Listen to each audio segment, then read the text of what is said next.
Torque on a current carrying loop और coil in uniform magnetic field.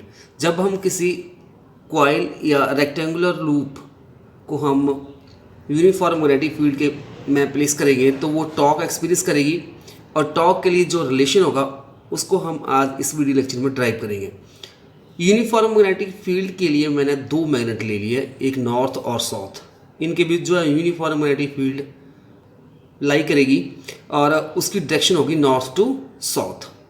और इस uniform magnetic field के बीच में मैंने एक कॉइल ले ली, रेक्टेंगुलर कॉइल ABCD, और मान लो इसमें से करंट जो है I फ्लो कर रहा है इस कॉइल में से। हम जानते हैं जब हम किसी करंट कैरिंग कंडक्टर को यूनिफॉर्म मैग्नेटिक फील्ड में प्लेस करते हैं तो वो एक फोर्स एक्सपीरियंस करता है, और जो फोर्स होती है that is F is equal to ILB sine theta. मतलब जो वो फोर्स होती है it is a product of current multiply length of the coil and strength of magnetic field and sine of the angle theta. So in this case यहाँ पे हम जब arm AD को लेंगे जब आर्म को, तो AD में आप देख सकते हो AD आर्म में यहाँ पे करंट की डायरेक्शन जो है और मैग्नेटिक फील्ड की डायरेक्शन यहाँ पे दोनों वो अपोजिट है। अपोजिट मतलब यहाँ पे एंगल थीटा कितना बन रहा है 180 डिग्री, और तो हमारे पास जो फोर्स बनेगी this is equal to ILB sine 180 degree, और साइन 180 किसके बराबर होता है दिस इज 0, तो यहाँ पे फोर्स आ जाएगी 0। अब हम लेते हैं आर्म BC। जो ये BC आर्म है यहाँ पे मैग्नेटिक फील्ड और करंट की डायरेक्शन दोनों सेम है, तो दोनों के बीच में करंट और मैग्नेटिक फील्ड के बीच एंगल आ जाएगा theta equal to 0 degree. So force बन जाएगी F is equal to ILB sine 0 degree, और साइन 0 की वैल्यू होती है 0, सो यहाँ पे भी फोर्स 0 हो जाएगी। तो इस तरह से जो आर्म AD और BC जो है इन दैट केस जो फोर्स होगी वो 0 आ जाएगी। अब हम आर्म लेंगे AB। In arm AB you can see here arm AB में जो करंट की डायरेक्शन इस तरफ है अपवर्ड और मैग्नेटिक फील्ड की इस तरफ, तो इन दोनों के बीच में कितना एंगल बनेगा 90 डिग्री। सो हियर थीटा आ जाएगा 90, सो फोर्स बन जाएगी F is equal to ILP sine 90, और साइन 90 की वैल्यू होती है 1, तो यहाँ पे फोर्स जो आ जाएगी मान लो वो आ रही है F1 आर्म AB के ऊपर, तो बन जाएगी ILB। अब हम इसके बाद नेक्स्ट लेंगे आर्म CD में आप देख सकते हो जो करंट की डायरेक्शन है वो इस तरफ डाउनवर्ड, और जो मैग्नेटिक फील्ड है उसकी इस तरफ, तो ये इन दोनों के बीच में एंगल 90 होगा। सो यहाँ पे जो आर्म CD इसके अक्रॉस जो एंगल बनेगा थीटा 90 डिग्री। सो फोर्स बन जाएगी मान लो F2 बन रही है, this is equal to ILB sine 90 degree, और साइन 90 की वैल्यू 1 होती है, तो F2 किसका हो जाएगा ILB। अब जो आर्म AB के ऊपर जो फोर्स F1 ILB बन रही है और आर्म CD के ऊपर F2 ILB, इसकी डायरेक्शन को हम फाइंड आउट करेंगे फ्लेमिंग लेफ्ट हैंड रूल की सहायता से।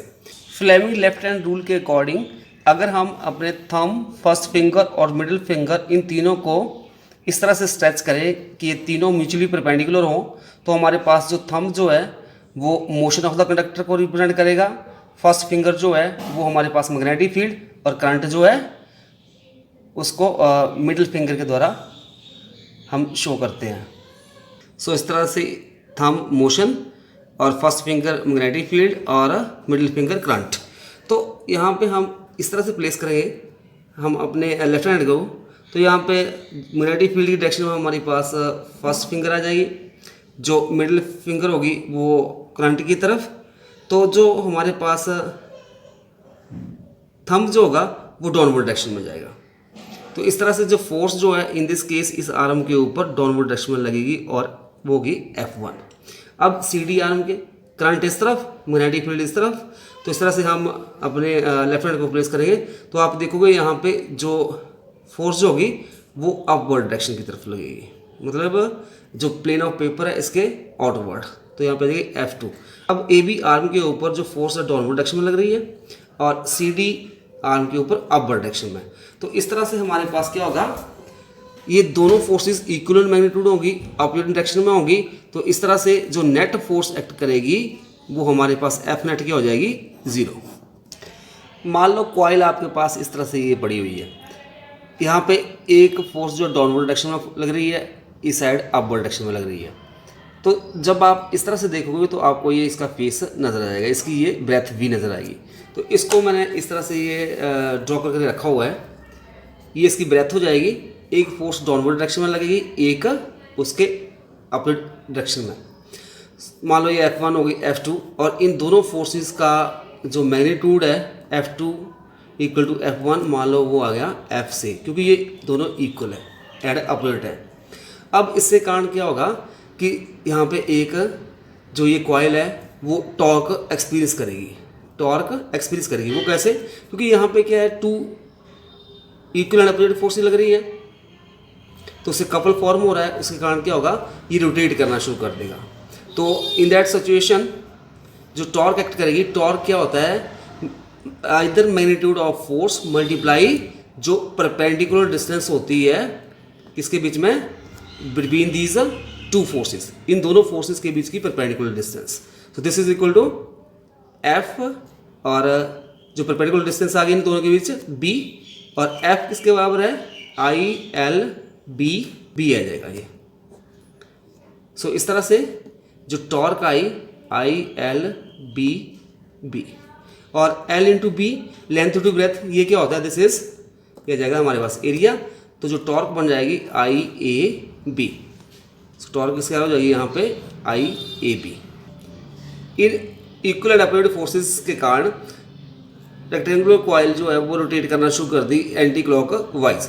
मान लेते हैं कि जो मैग्नेटिक फील्ड है, मान लो ये हमारे पास मैग्नेटिक फील्ड आ गया और B, और यहाँ पे इस पॉइंट के ऊपर मैंने ये एरिया वेक्टर ले लिया। एरिया वेक्टर इस सरफेस एरिया का हम जानते हैं कि जो एरिया वेक्टर होता है परपेंडिकुलर टू द सरफेस होता है, तो हमारे पास ये एंगल 90 बन जाएगा। अब मान लिया कि जो मैग्नेटिक फील्ड और ये एरिया वेक्टर है इसके बीच एंगल बन रहा है थीटा, दिस इज थीटा। अब इन दोनों फोर्सेस के बीच की परपेंडिकुलर डिस्टेंस, अब जब आपके पास एक ये F1 F2, तो इन दोनों के बीच की परपेंडिकुलर डिस्टेंस ये B थी, अब B नहीं होगी। अब हमारे पास B तो हमारे पास ये हुआ, अब जो इन दोनों के बीच की परपेंडिकुलर डिस्टेंस क्या जाएगी, अब हम इसको आगे बढ़ा देंगे और यहाँ से इस तरह से, तो this is the perpendicular distance, ये बड़ी, और मान लेते हैं इसको, ये कितनी डिस्टेंस है, ये हमारे पास x है। अब ये एंगल हमारे पास थीटा है, तो ये हमारे पास क्या हो जाएगा, क्योंकि ये टोटल 90 है और ये थीटा आ गया, तो this angle is 90 minus theta हो जाएगा। तो इसी तरह से ये एंगल हमारे पास, ये एक राइट एंगल ट्राइंगल हो जाएगी। मान लेते हैं हमारे पास ये OS और ये मैंने मान लिया T, OST एक राइट एंगल ट्राइंगल हो जाएगी। और यहाँ पे जो ये एंगल, दिस एंगल, ये एंगल बनेगा थीटा, ये आप निकाल सकते हो बाई एंगल सम प्रॉपर्टी।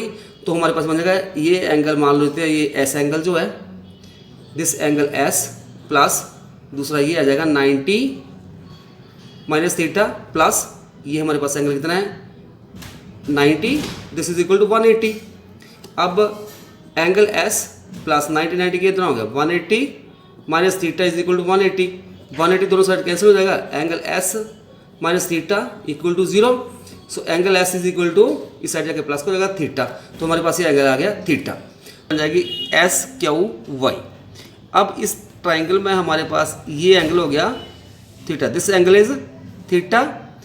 अब ये परपेंडिकुलर होगा, तो हमारे पास यहाँ पे हमने x निकालना है, तो परपेंडिकुलर ओवर हाइपोटेन्यूज, क्योंकि हमें हाइपोटेन्यूज पता है v है, तो यहाँ पे हम लगा देंगे sine theta, this is equal to perpendicular x hypotenuse b।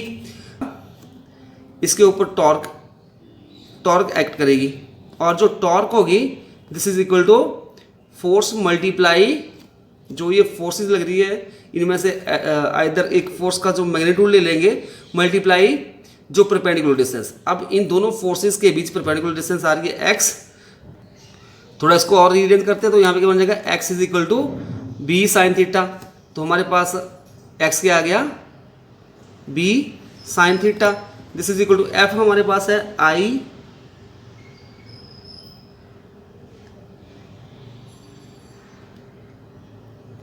L B और मल्टीप्लाई b साइन थीटा। तो हमारे पास यहाँ पे एल बी ये बन जाएगा हमारे पास a, तो I A B sine theta. तो टॉक हमारे पास आ जाएगी I A B sine theta. अब वेक्टर फॉर्म में लिखना हो तो वेक्टर फॉर्म में आ जाएगा torque vector is equal to I A vector cross B vector. हमने यहाँ पे एक ये सिंगल रेक्टेंगुलर कॉइल ली थी। अब कॉइल लेते हैं जिसमें n टर्न्स हो तो हमारे पास जो ये टॉर्क क्या बन जाएगी, torque is equal to N I A B sine theta. So जो ये टॉर्क हमने निकाली कितनी आई, N I A B sine theta. और जब हमने इसको मैग्नेटिक फील्ड के बीच में रेक्टेंगुलर कॉइल को प्लेस किया, जो ये torque I, this is the working principle of electric motor, also moving coil galvanometer.